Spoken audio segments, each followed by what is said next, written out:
The rain came down the way it always did in Portland in late October, not in dramatic sheets, but in a relentless freezing drizzle that found the gap between your collar and your neck and stayed there.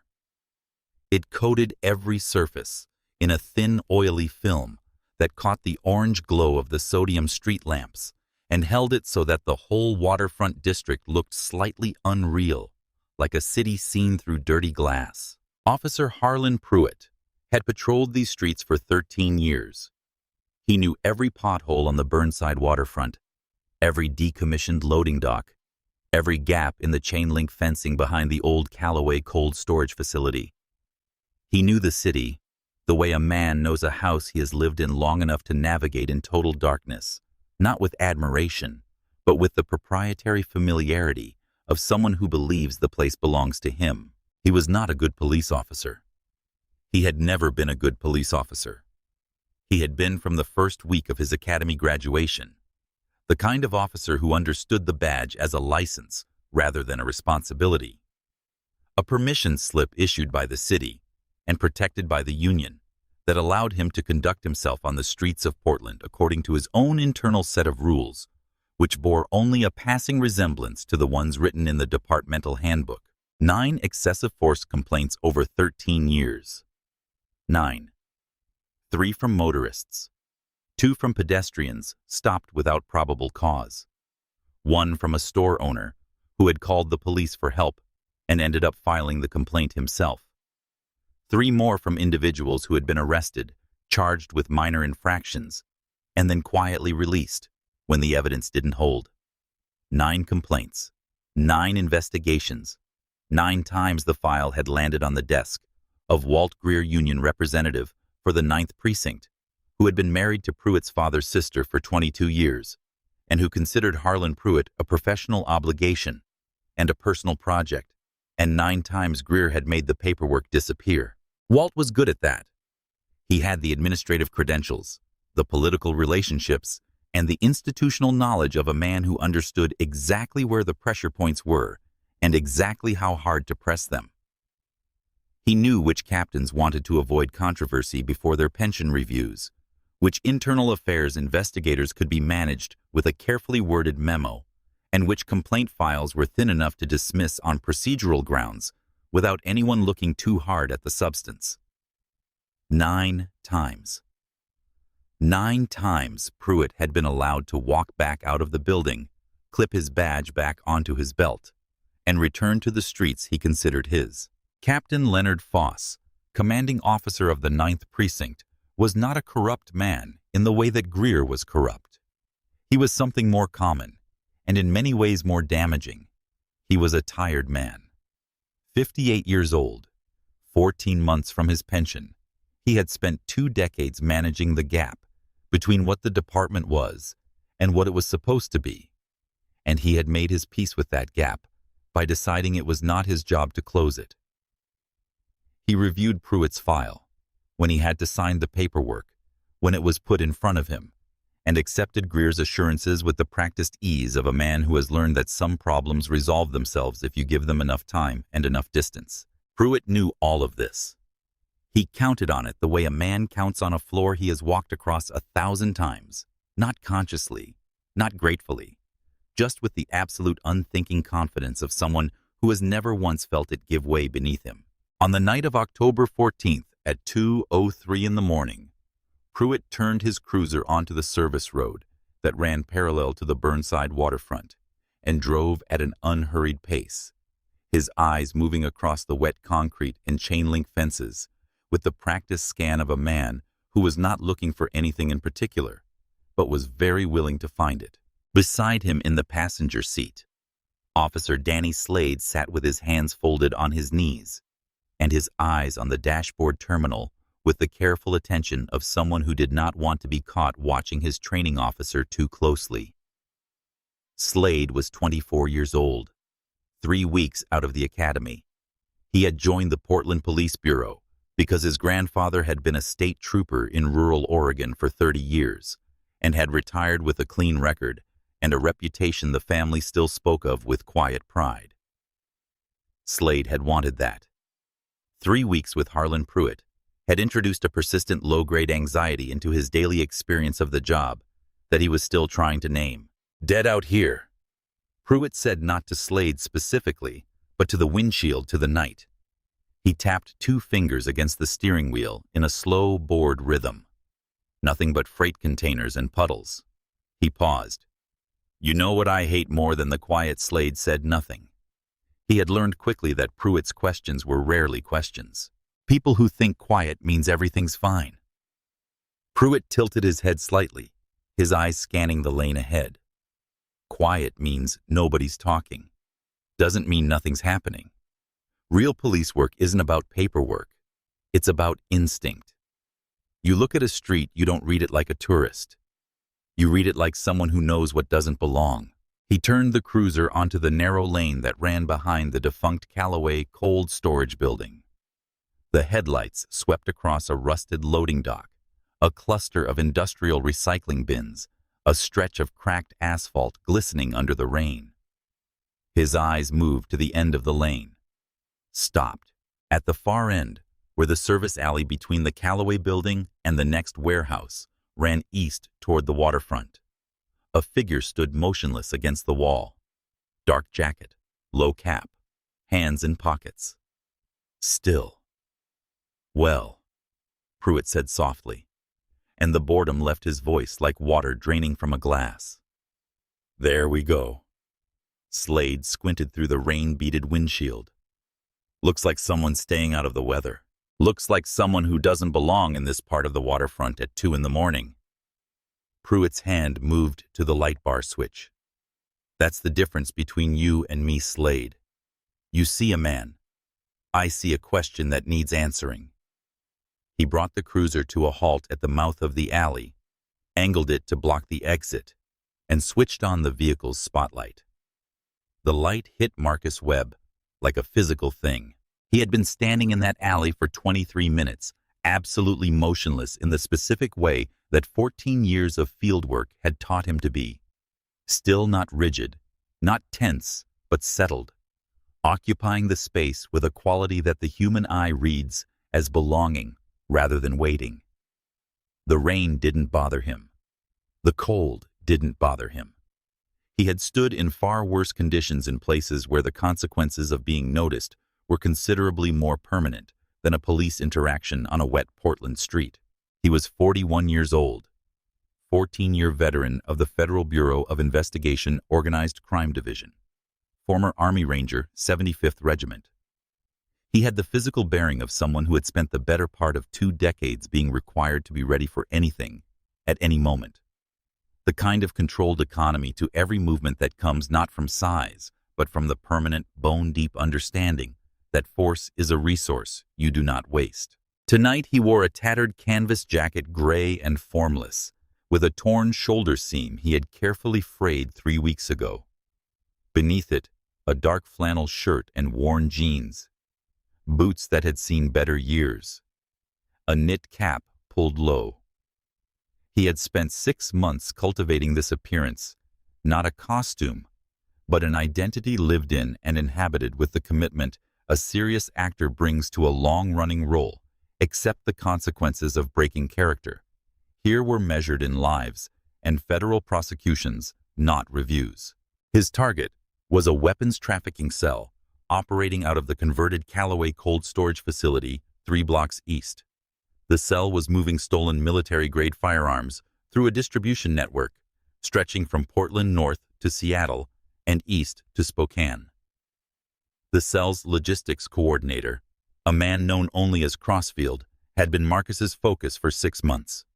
Tonight at 2:30 a.m., he was scheduled to make contact with a mid-level courier known as the Mechanic, a man dissatisfied enough with his arrangement to be flipped into an informant. 4 minutes. That was all he needed. Sewn into the lining of his collar carefully and visibly was a passive audio transmitter, no larger than a coin. Set to local encrypted recording to avoid the cell's RF sweep equipment, it would capture everything onto a miniaturized flash drive embedded in the fabric. The Bureau would retrieve it when the operation concluded. He had 4 minutes until the contact window. His pulse was measured. His mind was clear. Then the spotlight hit him. Marcus processed the situation in 2 seconds.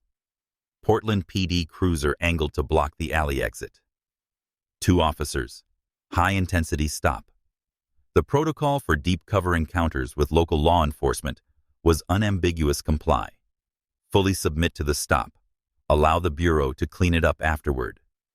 Attempting to identify himself carried an unacceptable operational risk. If anyone connected to the cell was watching this alley, a credential reveal would blow 6 months of work in under 90 seconds. He turned toward the light, raised his hands to shoulder height, and waited. Pruitt got out of the cruiser before the engine had fully settled, moving with the purposeful stride of a man who had already decided what was happening before he'd confirmed any of it. His hand rested on his taser holster, not drawing it but touching it, the way some men touch a door frame as they pass through. Hands. Now. His voice bounced off the alley walls. Get them out of your pockets. They're already up, officer. Marcus's voice was careful, not meek, not authoritative, the slightly exhausted register of a man, used to navigating exactly this kind of encounter. Both hands at shoulder height. I'm not moving. Pruitt covered the distance in 8 quick strides.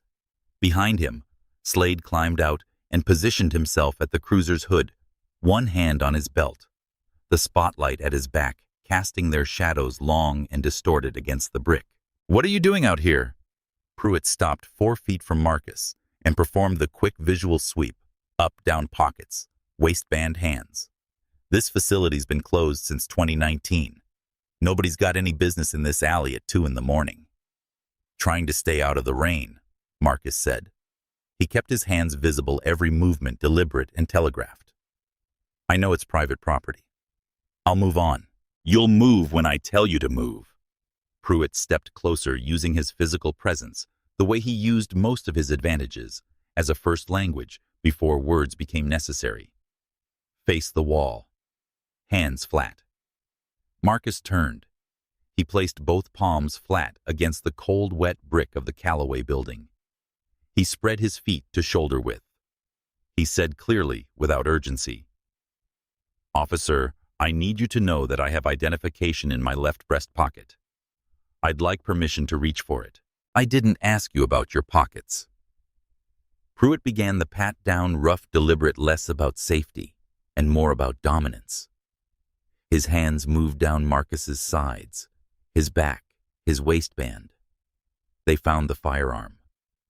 It was a Bureau-issued Glock 19, carried concealed in a modified inside waistband holster, authorized and documented in Marcus's operational file, but invisible to Harlan Pruitt, who saw only one thing, an unidentified man in a dark alley with a concealed handgun. Everything shifted. Gun. Pruitt's voice cracked. He stepped back, drew his taser, the red laser dot swinging to Marcus's back. He's armed, Slade weapon drawn now. Behind them, Slade's hand went to his holster. He drew, aimed at Marcus's back, with hands that were not entirely steady. Don't move. Do not move. It is not what you think, Marcus said, keeping his palms flat against the brick, making no movement whatsoever. I have identification. Left breast pocket. Please let me show you. The only thing you're going to show me, Pruitt said, moving back in close, is exactly how fast I can end this. He didn't wait. The first impact came without warning.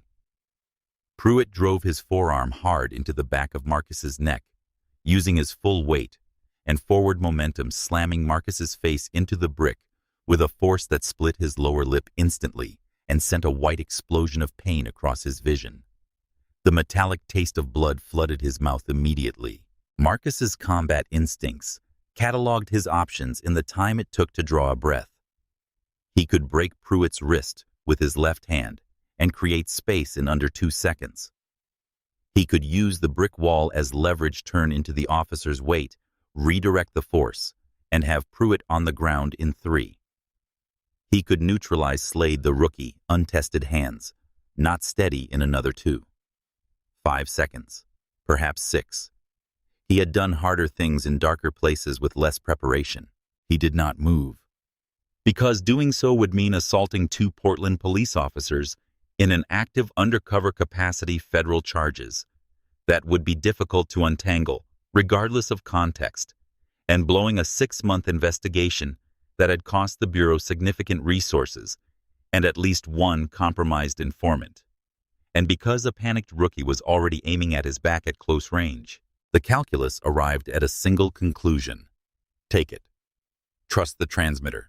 Trust the protocol. Trust the Bureau. Hold. Pruitt kicked his right ankle out from under him, a sharp, vicious sweep that dropped Marcus's right knee to the wet asphalt.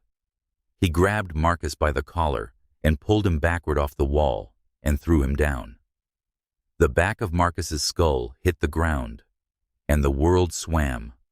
Not blackness, just a nauseating displacement of vertical and horizontal, as his brain registered the impact and sent signals that all said the same thing. This is bad. This is getting worse. Do not lose consciousness. He did not. He curled instinctively, protecting his vital organs, tucking his chin, making himself as small as possible, not from fear, but from training from the deep muscle knowledge of how a body survives sustained blunt trauma. Pruitt drew his baton. He brought it down across Marcus's ribs. The sound it made was a short, dense crack, and the pain that followed was interior. It lived inside his chest cavity, wrapped around his breath and squeezed.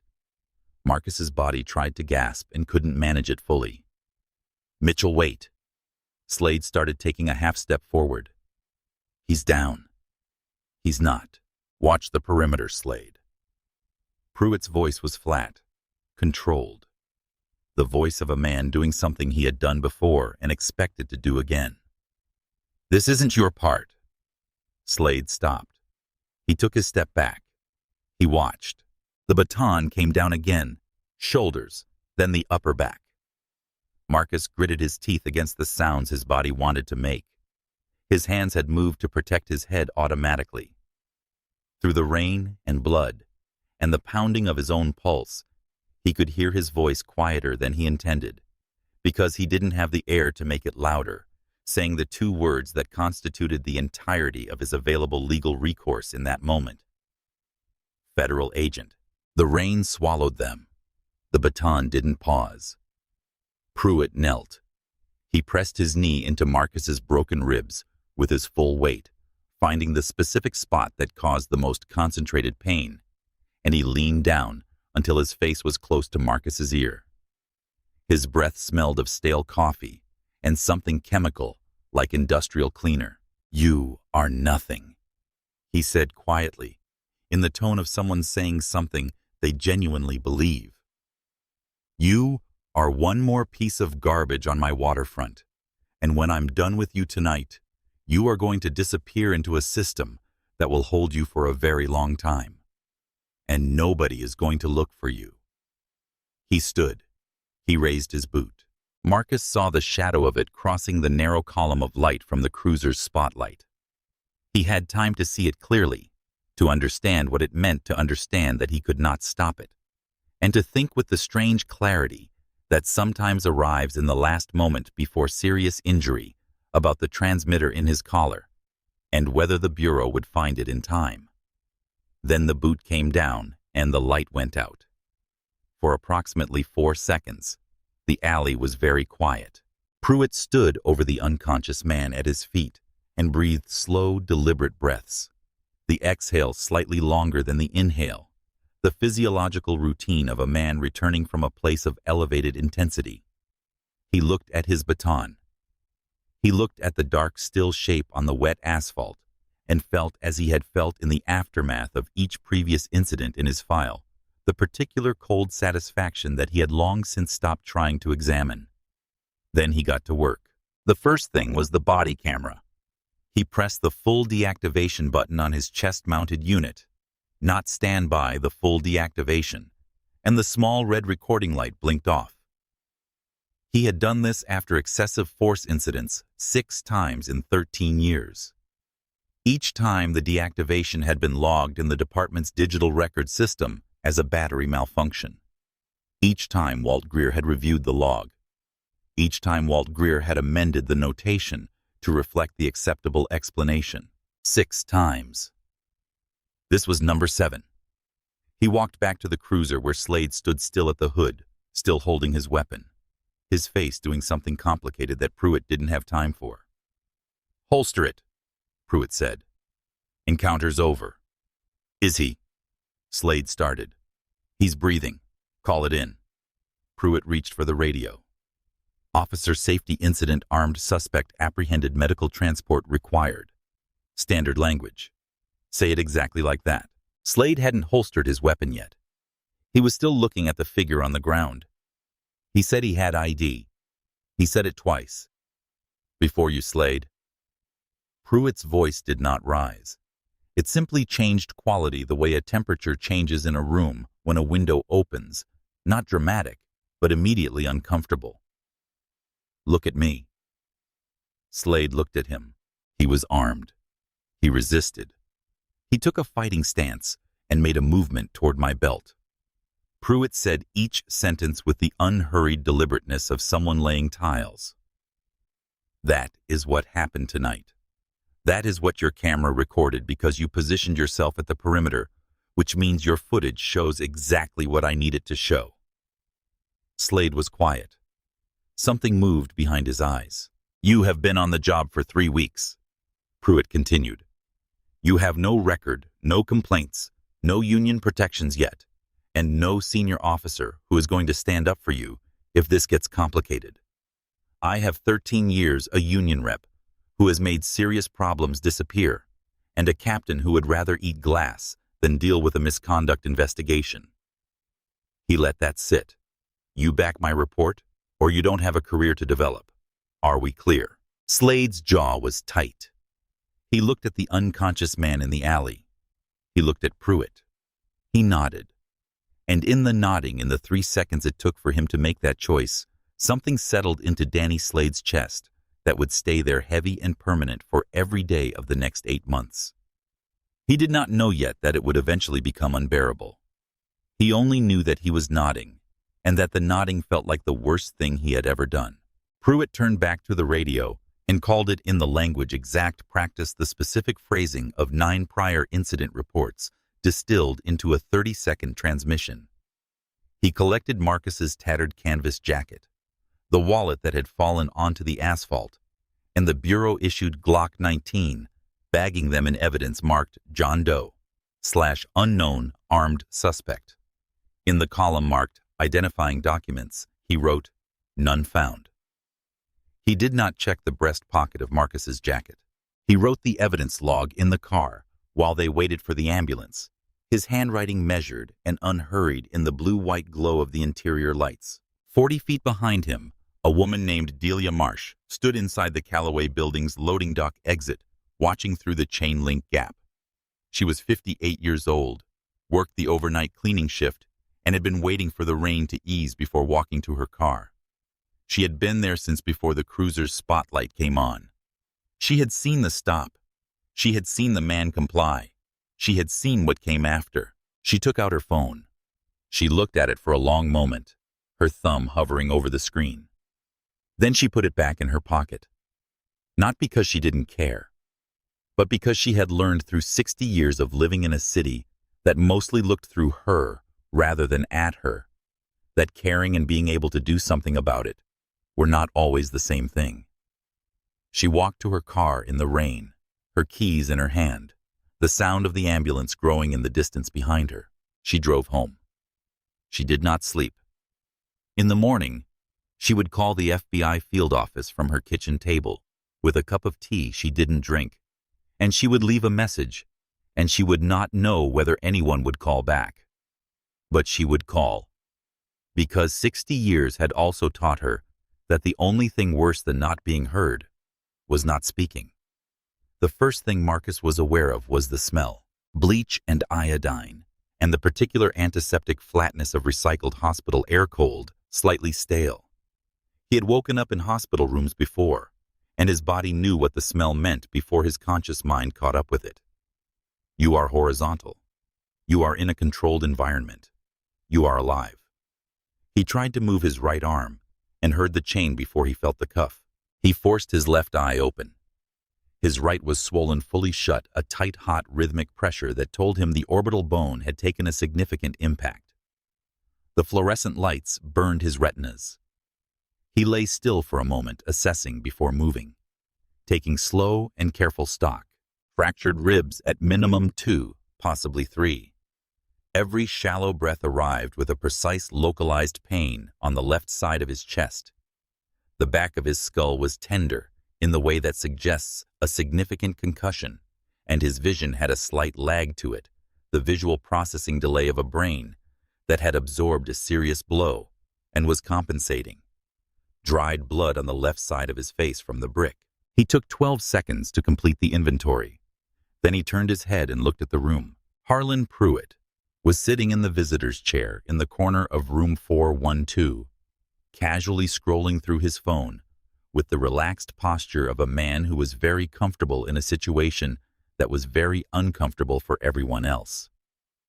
When he heard Marcus's movement, he looked up, and a smile moved across his face. Slow, satisfied, the smile of a man who has been waiting for this moment and has prepared things to say.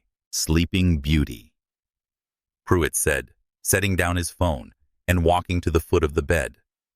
"Doctor says you've got 2 fractured ribs, a severe concussion, and a cracked orbital bone." He tilted his head. "Personally, I think you got off light." Marcus said nothing for a moment. The transmitter, still in the collar. He could feel the slight weight of it through the fabric, still against his neck. The Bureau's protocol for active undercover operations required a transponder signal check every 18 minutes when an agent was in the field. He looked at the clock on the wall above the door. It had been 31 minutes since the stop at minimum. 31 minutes with no check-in. In a field operation with a scheduled contact window, Renata Okafor would already know something had gone wrong. The question was not whether the Bureau was coming. The question was how long he had to survive this room before they did. "You didn't check the pocket," Marcus said. His voice was raw and gravelly, but it was steady. Pruitt laughed, dry, dismissive. "Check what your fake ID, your street credentials." He moved around the side of the bed, arms folded, looking down at Marcus with proprietary satisfaction. "Your coat and your wallet are in an evidence bag at the precinct. You're being processed under John Doe until AFIS kicks back your prints. But here's what your future looks like. Illegal possession of a concealed firearm, resisting arrest, assaulting a police officer, and whatever else seems appropriate by the time I finish the report." He tapped the clipboard on the tray table.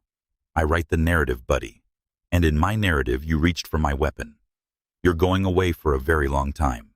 Marcus rested his head back against the thin pillow, his good eye fixed on Pruitt, with the quality of attention that has nothing theatrical about it, no performance of defiance, just a clear, direct, patient regard, the way you watch something you know is going to happen eventually.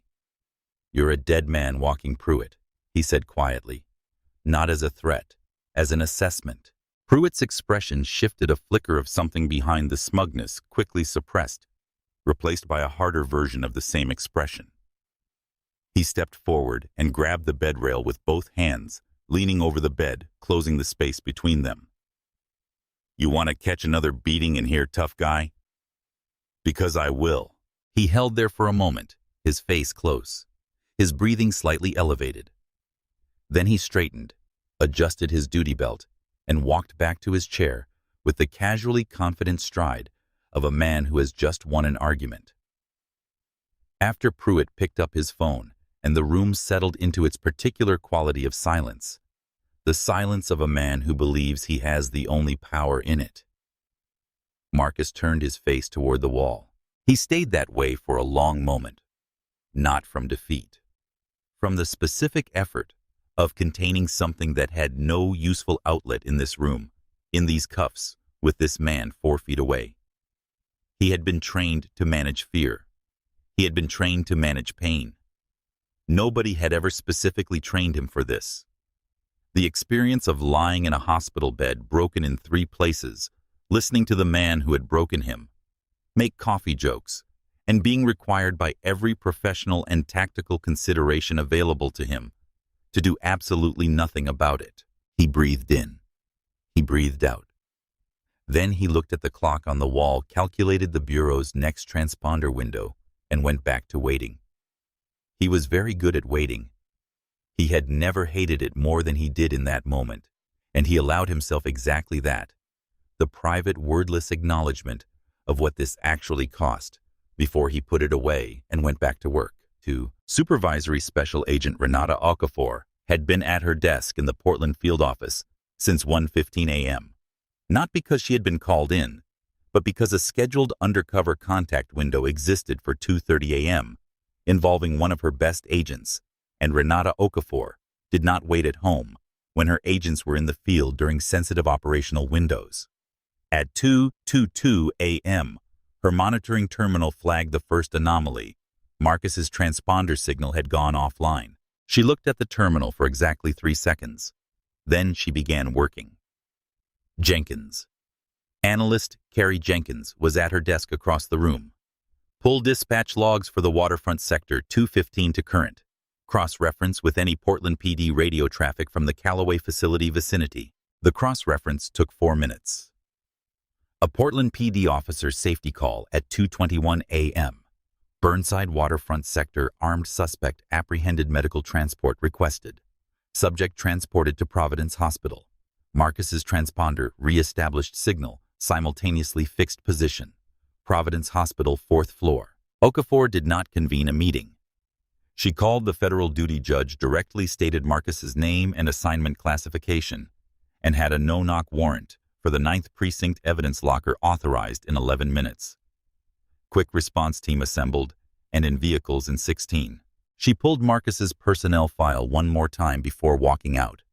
Not to review it, but to hold it for a moment, the way you hold something to confirm it is real and solid, and worth what you are about to do for it.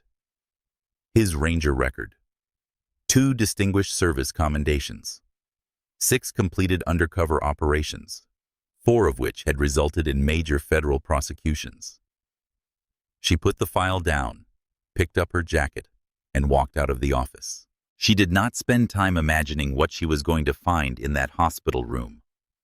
She had learned over 18 years that imagining what you are going to find is a way of preparing to feel something, and feeling something is a function best performed after the work is done, not before it. Captain Leonard Foss arrived at room 412 at 3:15 a.m., reviewed Pruitt's account in under 2 minutes, and signed off on transport to central lockup without meeting Marcus's eye. He was a tired man who had learned to manage distance from things that required it, and he had managed it tonight the way he always did, efficiently, without asking questions whose answers might complicate the distance. He was in the elevator when the sound changed in the corridor above him. Heavy, synchronized, not hospital footsteps. The particular deliberate cadence of people moving with unified purpose through a confined space. He pressed the button for the 4th floor and rode up toward it with the expression of a man who has spent 14 months telling himself that retirement would make everything simpler, and who has just understood with complete and irreversible clarity that it will not. The elevator opened. He stepped out. He heard Okafor's voice, and the rest of his career began its end. The corridor on the 4th floor of Providence Hospital went quiet before the team reached it. Not a hush. A suppression, as though the ordinary ambient sounds of the building had recognized something and stepped aside for it. The overhead lights seemed in some way that was probably optical illusion to sharpen. A nurse at the station 40 feet from room 412 stood up from her chair and pressed her back against the counter. The footsteps were heavy and synchronized. The deliberate cadence of people who had done this before and understood that the sound itself was information that it communicated in advance of anything visible, the scale and the certainty of what was arriving. The door to room 412 did not open. It was pushed with a force that came from a tactical agent's flat palm, moving at full extension. Not violent, not destructive, but absolute. and it swung back and hit the doorstop hard enough to crack the plastic casing from the wall. The room filled. 6 federal agents in full tactical configuration moved through the doorway in a fluid sequence. Black tactical pants, heavy Kevlar carriers, with FBI stenciled in white letters across the chest, drop-leg holsters with Sig Sauer P. 320s. They took the corners of the room with 2 steps each, positioned themselves to cover every angle, and went still. The whole entry took approximately 4 seconds. Harlan Pruitt had not moved from the side of the bed. His coffee cup was in his right hand. He looked at the agents and his face did something complicated. Not yet understanding, not yet afraid, something in between the expression of a man whose mental model of the situation has just been presented with information that doesn't fit inside it. Through the wall of agents, with the unhurried certainty of someone who does not need to move quickly, because she has already won, stepped Supervisory Special Agent Renata Okafor. She wore a charcoal suit. She did not hold up her credentials. She didn't need to. Her posture, her pace, the quality of attention she brought to the room communicated her authority more completely than any badge could. Her eyes moved across the room once, a single comprehensive sweep, and then fixed on the bed.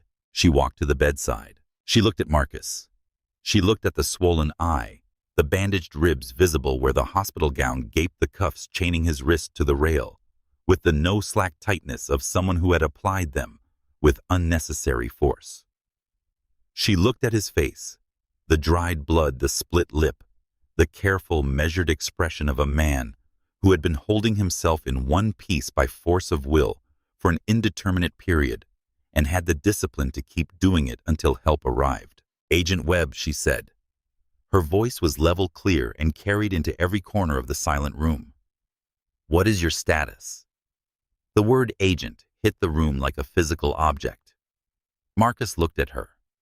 Through one eye, with a face that had been through significant violence in the past hour, he managed something that was almost not quite, but almost a smile.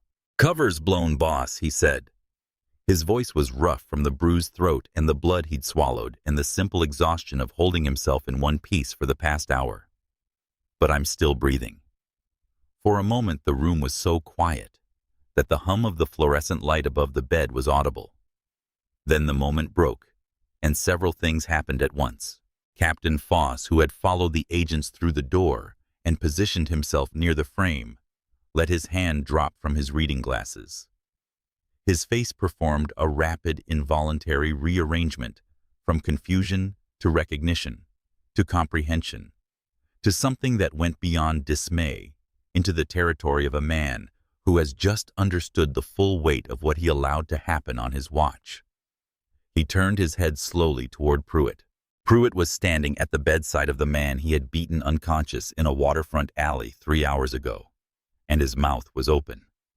The coffee cup was still in his hand. His brain was working. Marcus could see it working, could see the specific quality of his silence, which was the silence of a man processing the rapid collapse of a structure he had considered permanent. 9 complaints. 9 times the machine had absorbed what he'd done and converted it into a file in a drawer. The coffee cup slipped from his fingers. It hit the linoleum with a sharp crack, and the lid popped off, and brown liquid spread across the floor in a slow, widening arc across Pruitt's polished black boots. He didn't look down at it. He stood in the spreading puddle and stared at Okafor's open credentials case, at the words Federal Bureau of Investigation, printed on an identification card that bore a photograph of the man he had spent the last 3 hours calling John Doe. He had not just beaten a vagrant. He had beaten a 14-year veteran of the FBI while that agent was conducting an authorized federal undercover investigation. He had stolen federal property. He had instructed a junior officer to falsify his report. He had applied his body camera deactivation protocol with the help of his uncle's administrative credentials. And he had done all of it in front of a passive audio recorder that had been running continuously since the moment he stepped out of his cruiser. The full weight of it took approximately 6 seconds to reach his face. "Unlock him," Okafor said. She was not looking at Pruitt. She was looking at the cuff on Marcus's wrist, and the quality of her stillness was the quality of someone exercising very deliberate control over what they would and would not allow themselves to express in this particular moment. Pruitt didn't move. He couldn't. I said. Okafor's voice changed, not louder but sharper. The way a temperature changes. Unlock my agent. Now. One of the tactical agents produced a pair of heavy bolt cutters. He positioned them around the chain link with professional ease and cut it with a single clean resonant snap. Another agent moved in immediately with a trauma assessment kit. Foss had finally found his voice, though it trembled. Agent Okafor, I want you to know I was not aware of any federal operation in that sector. If I had known, Captain. Okafor's voice was not unkind. It was simply definitive. There is no internally anymore. Jurisdiction over the assault of a federal officer doesn't exist at the precinct level. She glanced at her watch. As of 6 minutes ago, a federal evidence response team is executing a no-knock warrant at your Ninth Precinct building. They are securing the evidence locker, freezing the digital network, and pulling every access log and camera record in the building. She paused. Including the disciplinary records database. Foss went very still. Pruitt found his voice, and when he did, it came out wrong. Too loud. The voice of a man whose panic had arrived faster than his judgment. You can't do this. I am a Portland police officer. I have rights. I need my union rep. Walt Greer. Call Walt Greer. Officer Pruitt, Okafor said, and she turned to face him fully. You are under arrest for deprivation of rights, under color of law. You are under arrest for assault on a federal officer. You are under arrest for obstruction of a federal investigation. I want my union rep, Pruitt said, and now the loudness had a different quality. Not anger, but fear, wearing the costume of anger. I want Walt Greer. Turn around, said one of the agents moving toward him. Hands behind your back. Pruitt did not turn around. For a moment, he stood in the spreading pool of his spilled coffee and held his ground, and something moved across his face, the refusal of a man who had never in 13 years faced a consequence he could not escape. Then the two agents took him by the shoulders, turned him efficiently, and pressed him forward against the wall. The handcuffs clicked into place. The sound was metallic and precise and final, and it rang in the silent room for a moment before it faded. Marcus from the bed watched.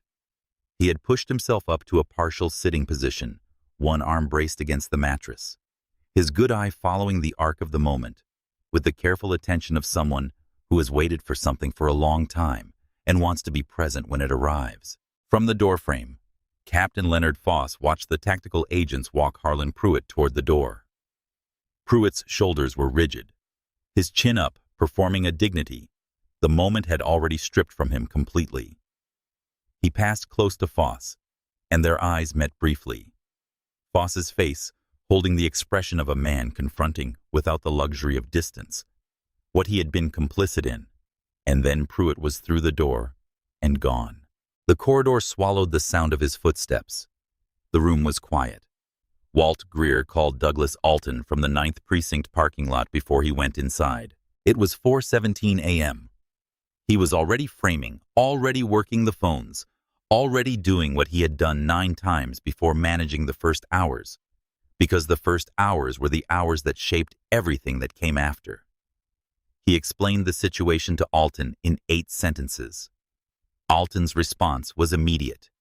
They would frame Pruitt's account as a split-second use-of-force decision by a 13-year veteran in a high-risk environment against an unidentified armed suspect. They would note the suspect's failure to identify himself, his failure to comply with repeated lawful commands, the discovery of an illegal concealed firearm. They would get ahead of the narrative before any journalists could establish an alternative frame. Greer ended the call and walked into the precinct with the settled confidence of a man who has done this before and expects to do it again. He was 2 steps inside the building before he saw the federal agents, 12 of them working in pairs moving through the precinct with methodical efficiency.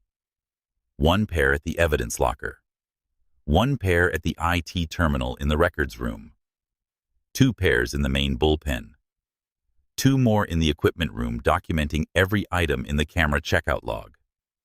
They moved the way people move when they have a warrant and a timeline, and have done this work many times before without drama, without hurry, without any of the uncertainty that Greer's presence was intended to inject into a situation.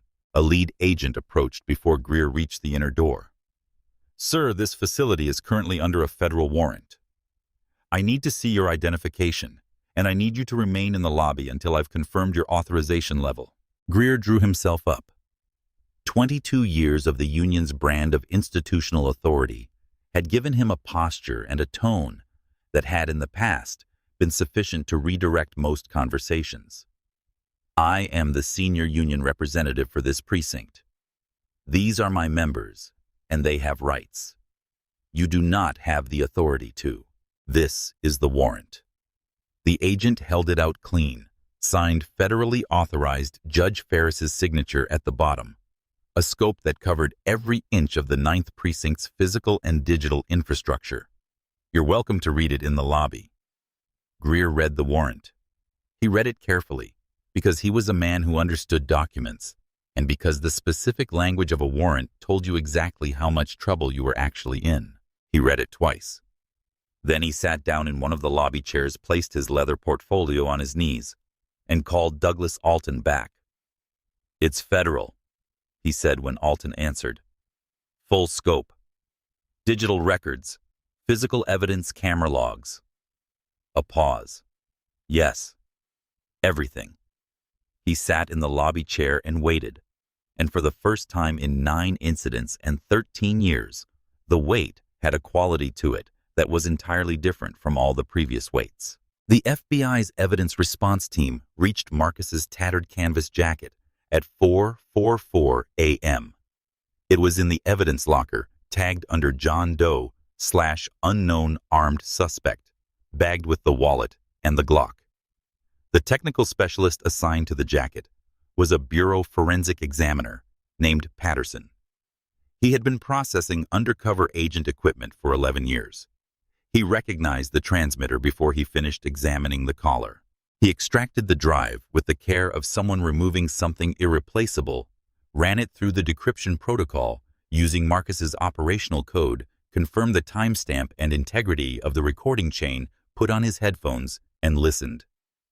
He listened for 14 minutes without moving. When he took the headphones off, he looked at the lead agent who had accompanied him. His expression by that point in his career was not usually a readable thing. It was readable now. "Get Okafor," he said simply. The audio was devastating in the specific way that evidence is most devastating when it is not ambiguous. It began with the cruiser spotlight activating and Pruitt's voice commanding Marcus's hands from his pockets. It captured Marcus's compliance word for word, both announcements of the identification in his breast pocket, clear and unmistakable beneath the rain. It captured the sounds of the pat-down, the discovery of the firearm.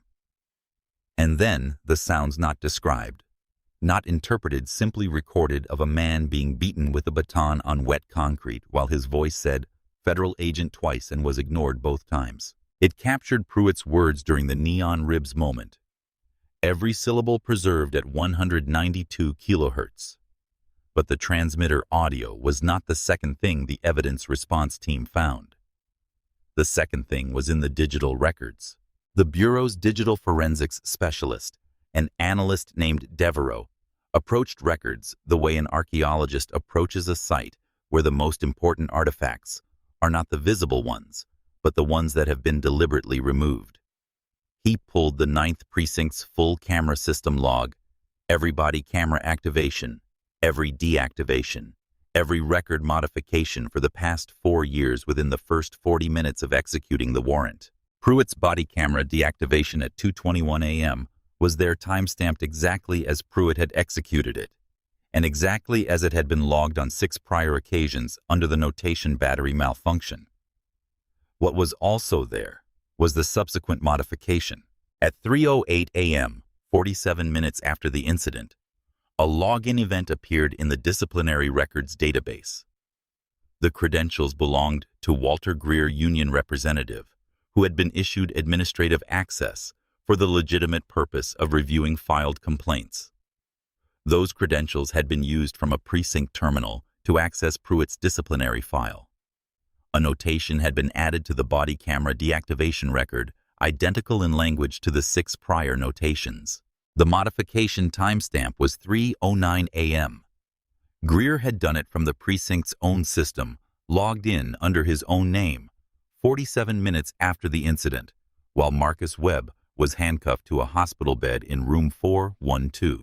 Devereaux pulled the access log for the previous 4 years and cross-referenced every instance of Greer's administrative credentials being used with the dates of Pruitt's 9 filed complaints.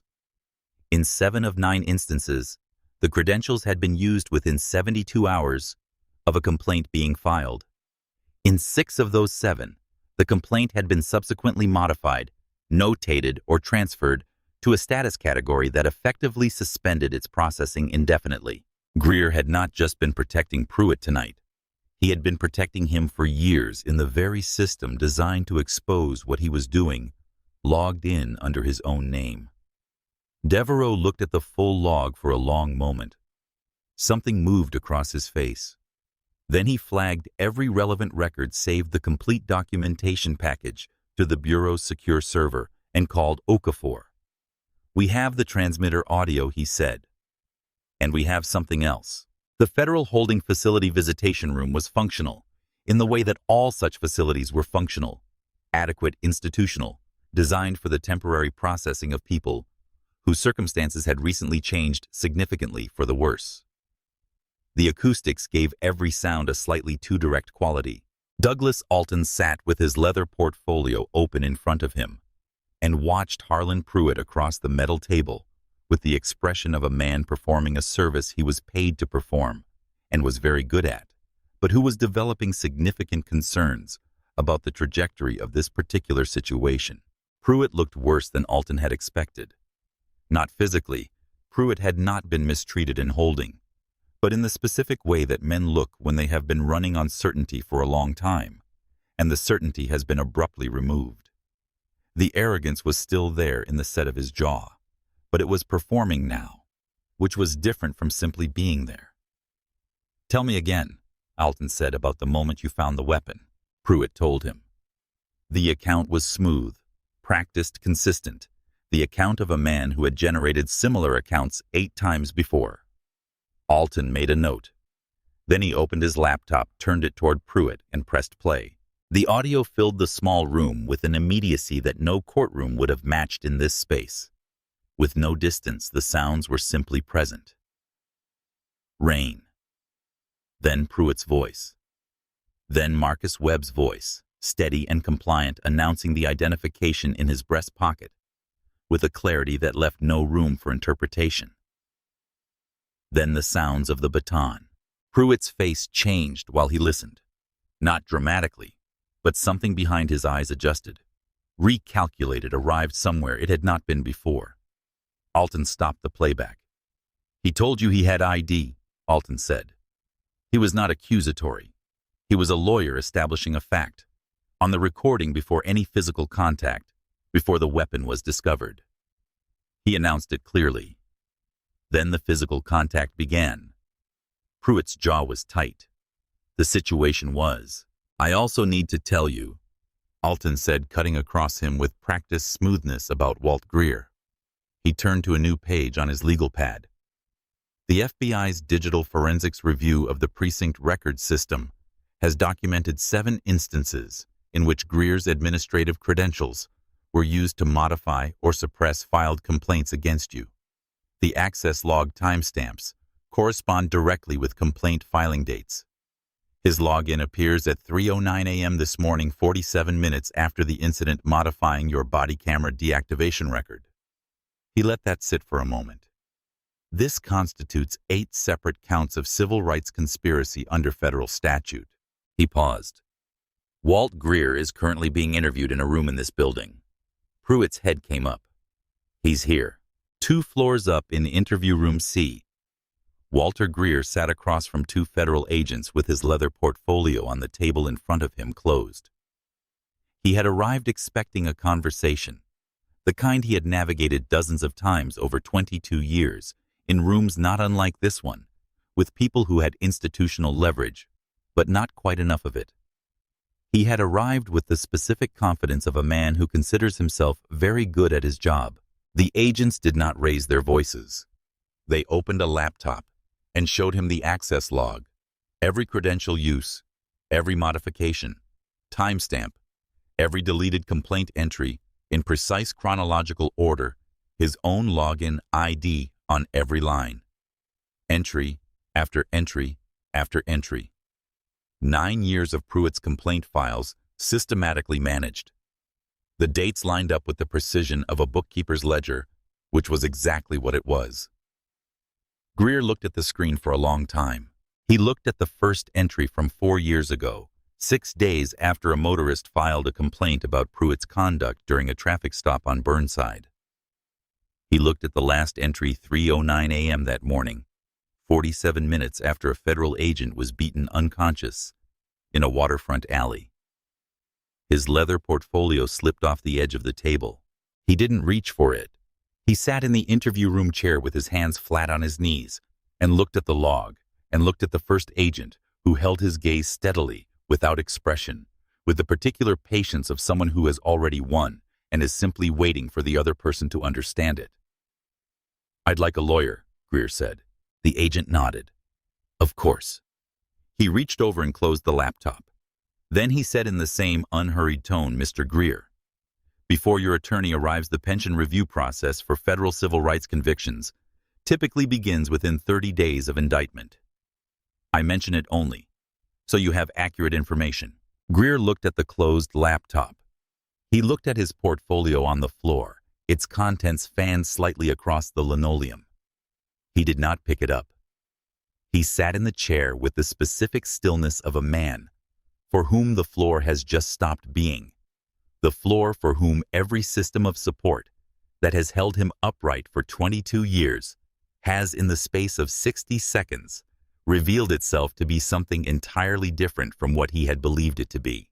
He sat there while the agent left to arrange the attorney request, and the room was quiet, and the only sound was the faint hum of the fluorescent light and the distant sound of the building doing its work around him.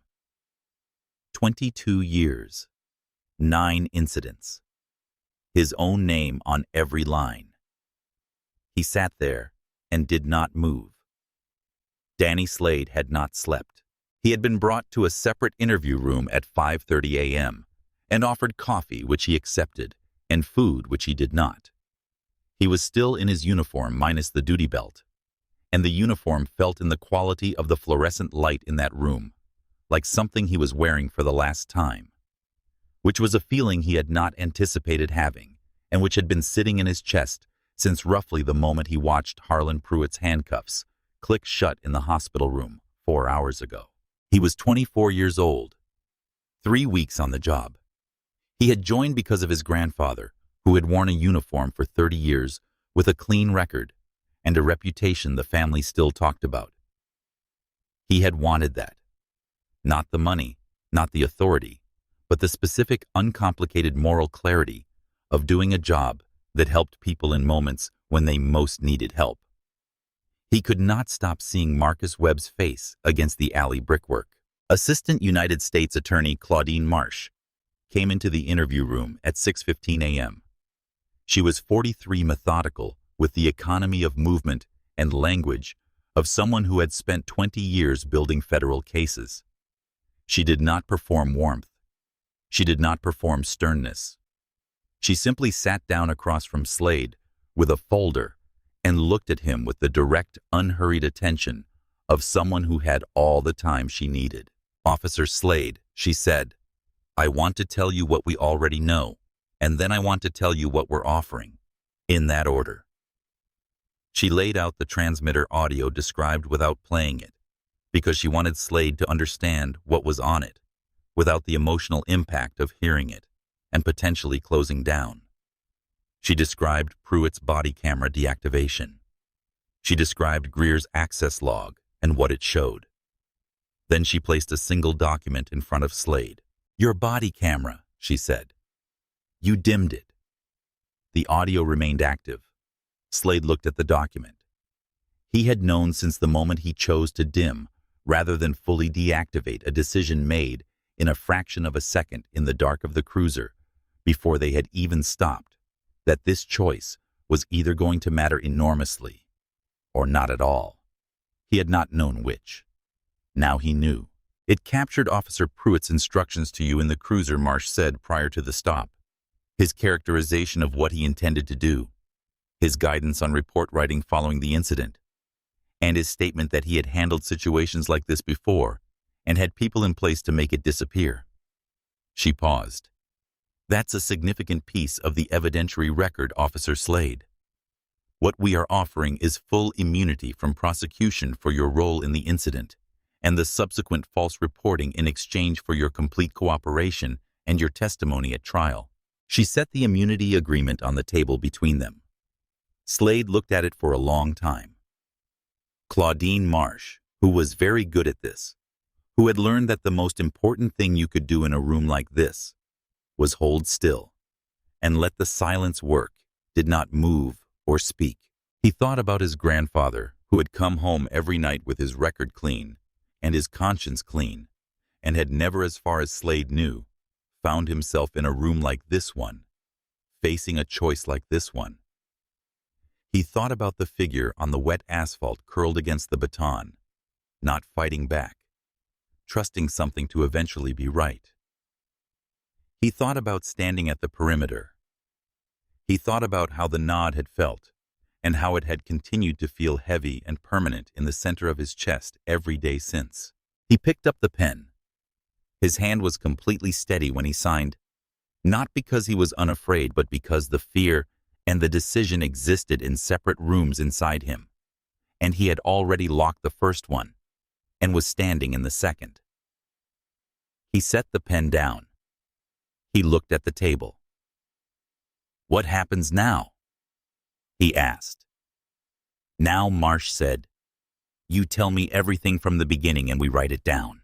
8 months later, the United States District Court for the District of Oregon occupied its appointed space in the federal courthouse on Southwest 3rd Avenue with the particular gravitas of an institution that has been doing its work long enough to have forgotten that it once needed to assert its authority and now simply embodies it.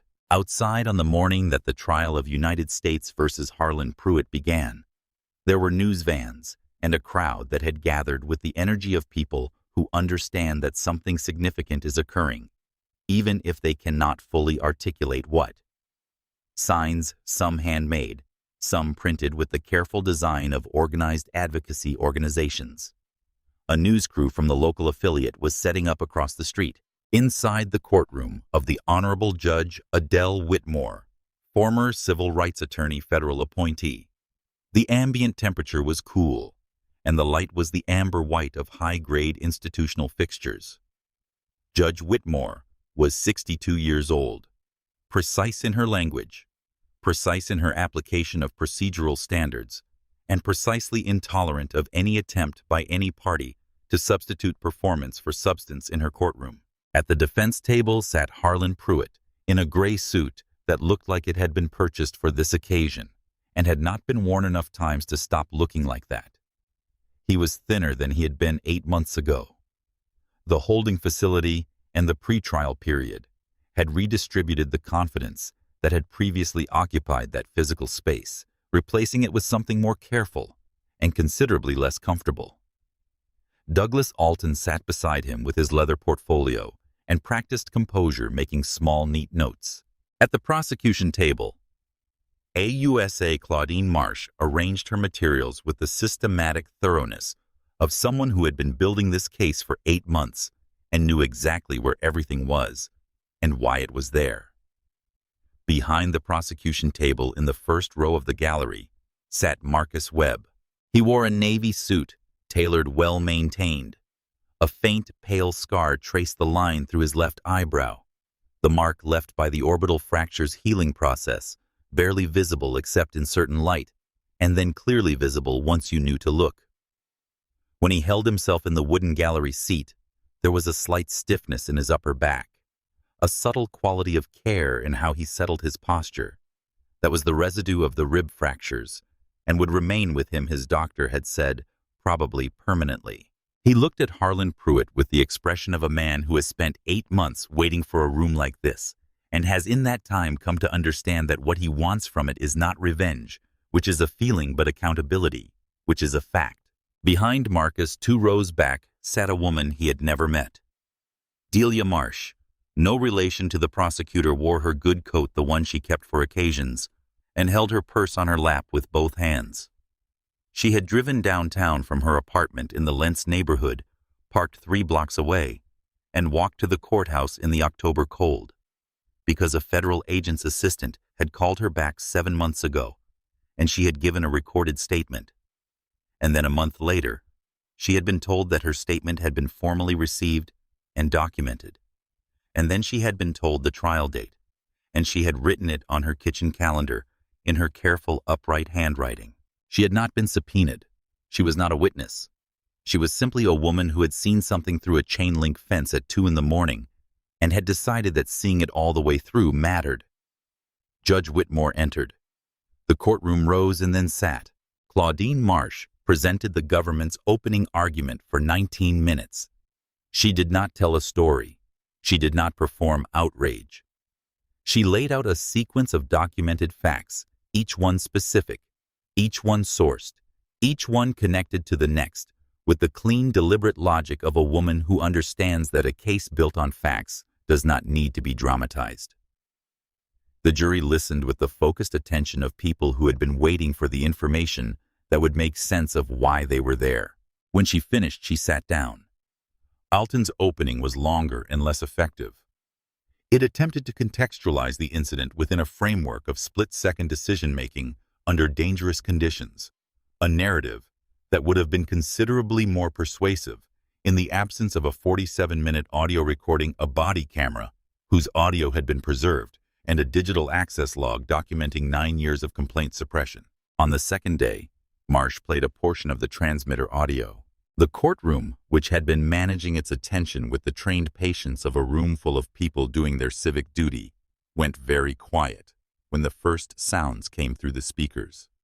Not the dramatically quiet of people being performatively attentive. The actually quiet of people who were suddenly physically present in a dark alley in Portland at 2 in the morning, listening to what a baton does to a human body on wet concrete, and to the voice of the man on the ground saying, "Federal agent," twice in a voice scraped raw by pain and blood. The recording lasted 6 minutes and 40 seconds. When it ended, no one in the gallery moved. In the second row, Delia Marsh had her hands folded in her lap. Her face was composed, but her knuckles were white against the dark wool of her coat. She had heard those sounds before, muffled, indistinct through chain link and rain. She had heard them clearly now for the first time. She did not look away. Danny Slade took the stand on the 4th day.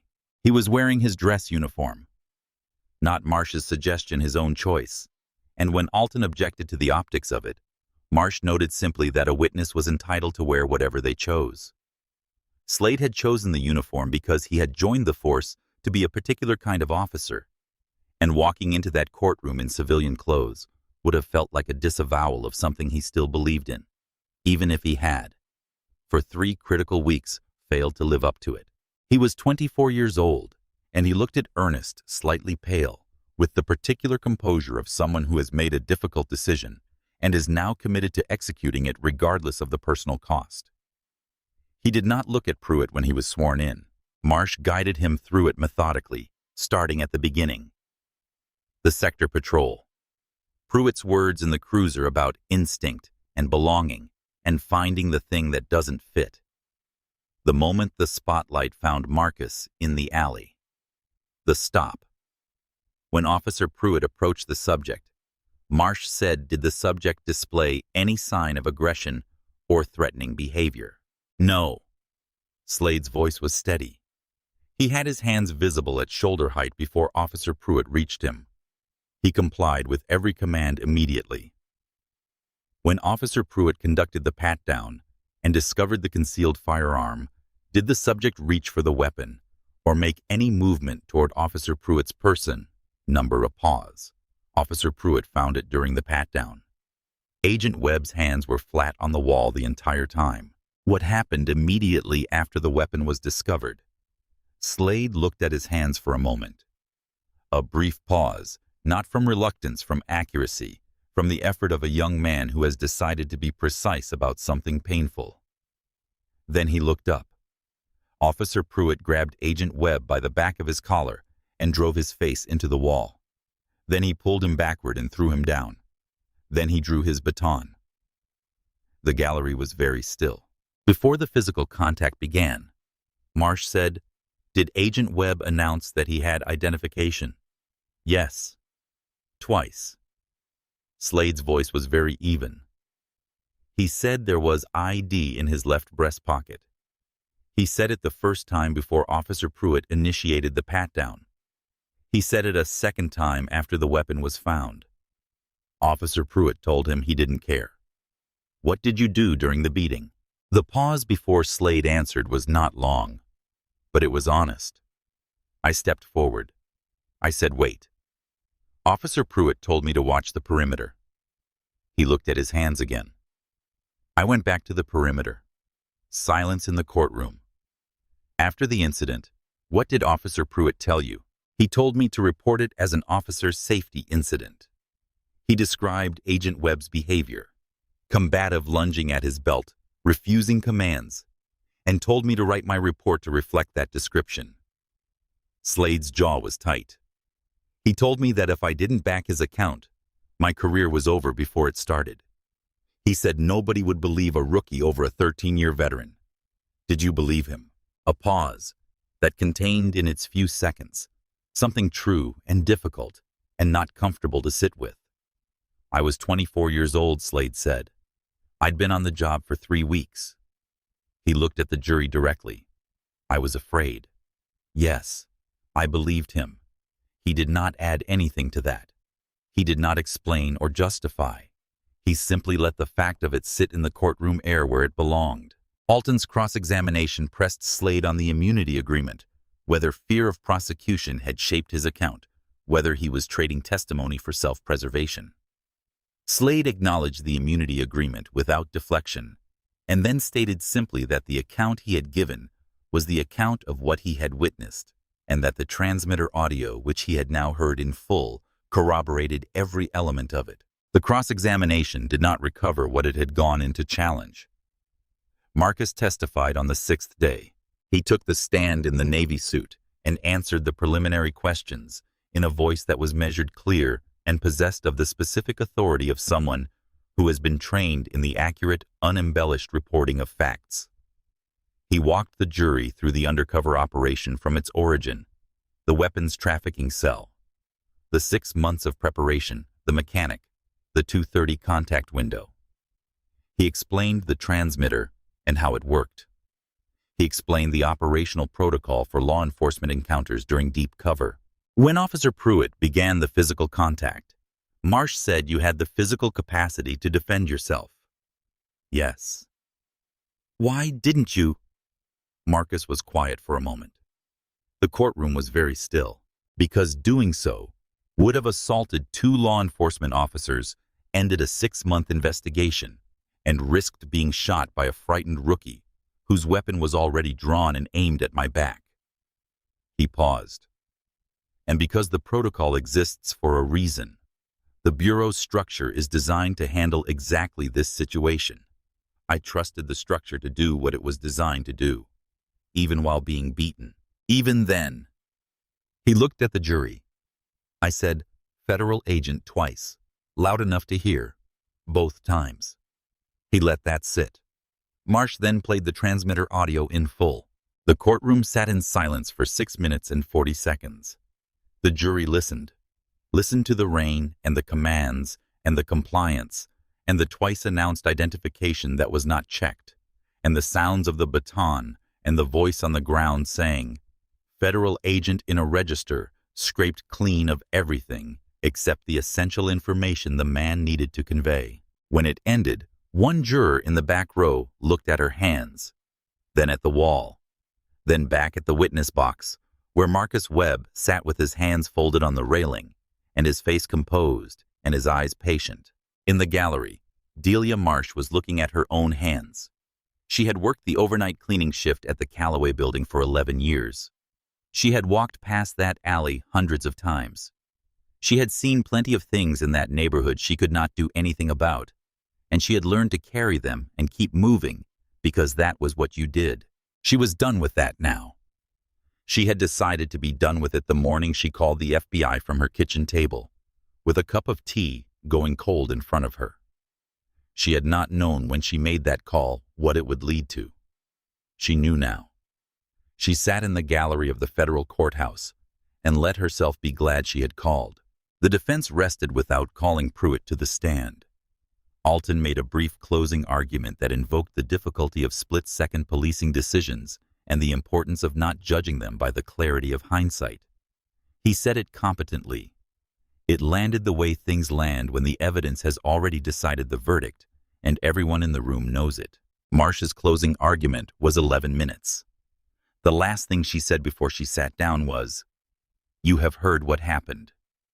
You have heard it in Agent Webb's voice, in Officer Slade's testimony, and in a recording that captured every second of that alley at 2:15 in the morning. The evidence does not ask you to believe anything. It simply asks you to listen." The jury deliberated for 4 hours and 53 minutes.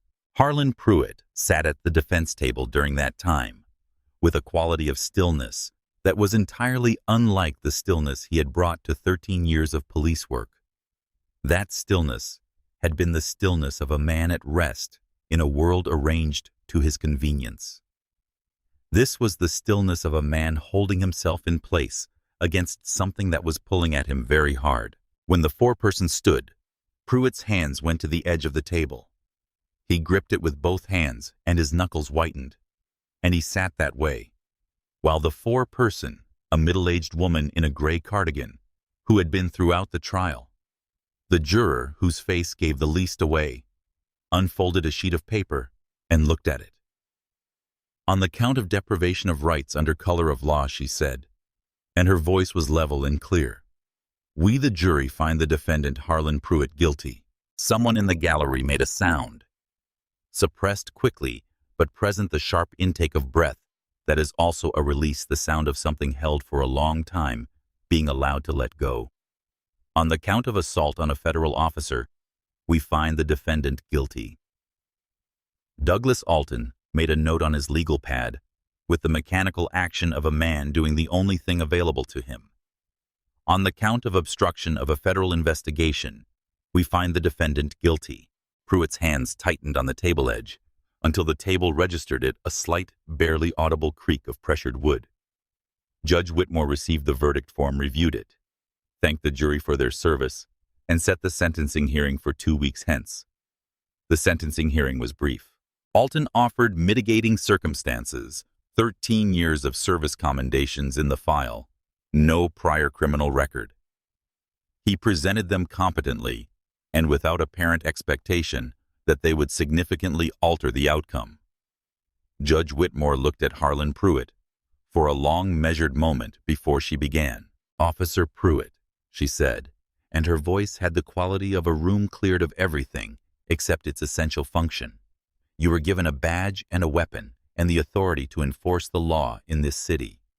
You used those things as instruments of personal dominance over people you decided based on criteria that had nothing to do with law enforcement, did not deserve the dignity your oath required you to extend to them." She let the silence after that sit for a moment. "You beat a man unconscious on a waterfront in the middle of the night, left him chained to a hospital bed, fabricated a criminal record for him, and instructed a junior officer to commit perjury to protect you. When you were arrested and the magnitude of your conduct became clear, your first and only response was to attempt to dismantle the evidence and destroy the career of a young officer who had the misfortune of being present that night." She paused again. There are no mitigating circumstances that alter those facts. There are no years of service that make those choices defensible. She reached for her gavel. Harlan Pruitt I. Sentence: you to 17 years in a federal correctional facility to be served without the possibility of early parole. The sentence reflects the severity of the conduct, the deliberate and calculated nature of the cover-up, and the specific harm inflicted on a federal officer in the performance of his assigned duties. She brought the gavel down once, cleanly. Pruitt's head dropped. Not dramatically. Not the collapse of a man undone by unexpected tragedy, but the slow, incremental lowering of someone whose body is acknowledging something the mind has already absorbed. He sat in the gray suit while the marshals moved toward him, and his hands, which had gripped the table edge during the verdict, were now simply resting on his thighs doing nothing. 2 weeks later, in a separate proceeding, Walter Greer received his sentence on 8 counts of civil rights conspiracy, 6 years in a federal minimum security facility, permanent revocation of his union credentials, and forfeiture of the pension he had spent 22 years building. The judge noted in his sentencing remarks that removing institutional protection that enabled 9 incidents over 13 years was not a passive act. It was participation. The sentence reflected that. In the corridor outside the courtroom, after Pruitt's sentencing, the marshals moved him toward the side exit. He walked with the compressed quality of a man maintaining his posture by decision rather than inclination. As he passed the row of gallery seats near the exit doors, he turned his head. Marcus Webb was standing near the courtroom doors. He was standing with his hands at his sides and his weight balanced and his suit buttoned, and he was watching Pruitt with the same quality of attention he had brought to 13 different moments over the course of this investigation and the trial that followed at present, measured patient. Not triumphant, not performing, just there, watching, holding the moment as exactly what it was. Pruitt looked at him. Marcus held his gaze for 2 seconds. Exactly 2 seconds. Not the duration of a man making a point about dominance, but the duration of a man being fully present for the final beat of something that was now formally and completely over. Then he turned. He walked through the courtroom doors and into the corridor, which was ordinary and fluorescent, and smelled faintly of industrial cleaning products. He walked toward the main exit, and outside the doors, the October light of Portland was bright and cold and completely ordinary, the way the world always is after something significant has concluded, and the world has no particular interest in commemorating it. He had a briefing in 2 hours. There was still work to do. Behind him in the gallery, Delia Marsh gathered her purse and her coat and walked out into the same October light. She stood on the courthouse steps for a moment, her breath visible in the cold air, and looked at the city, the buildings, the ordinary flow of traffic on Southwest 3rd, the clouds moving fast above the courthouse roof. Then she walked down the steps to the street and turned toward where she had parked her car 3 blocks away. She had worked the overnight shift tonight. She had taken the morning off to be here. She would go home, sleep a few hours, and go back to work. She had called. Someone had called back. Something had happened because of it. That was enough. It was more than enough. It was, in fact, everything. The federal undercover operation that Marcus Webb had been running on the night of October 14th was not destroyed by the arrest. It was paused, transferred to a different handler, and quietly resumed under a restructured cover framework 7 weeks after his discharge from Providence Hospital. The trafficking cell's cross-field contact was eventually identified, flipped, and used to build a comprehensive federal case that concluded 4 months after Pruitt's trial ended. 14 people were indicted across 3 states, including the logistics coordinator, who had been the operation's primary target from the beginning. The weapons were seized. The network was dismantled. The work Marcus had been doing in that waterfront alley on a rainy October night, trusting the structure to protect him while he absorbed what was being done to him, produced the outcome it had been designed to produce. Marcus returned to active duty on a Monday morning in early spring. He carried a faint scar through his left brow that caught light at certain angles, and a permanent stiffness in his upper back that was most noticeable in cold weather, the kind of weather that comes off the Burnside waterfront in October and stays. He had requested no commendation ceremony, issued no public statement, and spoken to journalists only through his attorney, in brief statements that refused consistently to frame the experience in any language that placed him at the center of a narrative about himself. He was an FBI agent. He had been on an authorized operation. The structure had done what it was designed to do. He had work to complete. At the Ninth Precinct, Captain Leonard Foss retired quietly in the spring. The precinct's internal affairs function was placed under federal oversight for 24 months, with quarterly reporting requirements and an independent monitor appointed by the district court.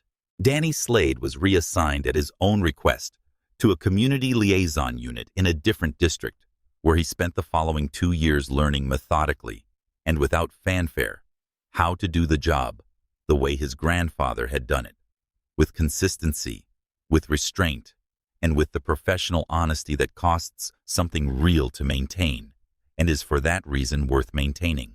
Delia Marsh still worked the overnight cleaning shift at the Callaway building. The building had new tenants, now, a logistics company, ordinary work, ordinary hours. She still walked past the alley on her way to the parking lot at the end of every shift in all kinds of weather. She didn't stop when she passed it, but she always noticed it. She noticed it in the way that people notice the places where something true happened, not dramatically, not with ceremony, just with the quiet and permanent recognition that the place is marked, that something occurred there that mattered, and that she had been a part of making sure it mattered all the way through. If this story moved you, subscribe to our channel. There are more stories where the truth finally catches up to power, and every one of them is worth telling.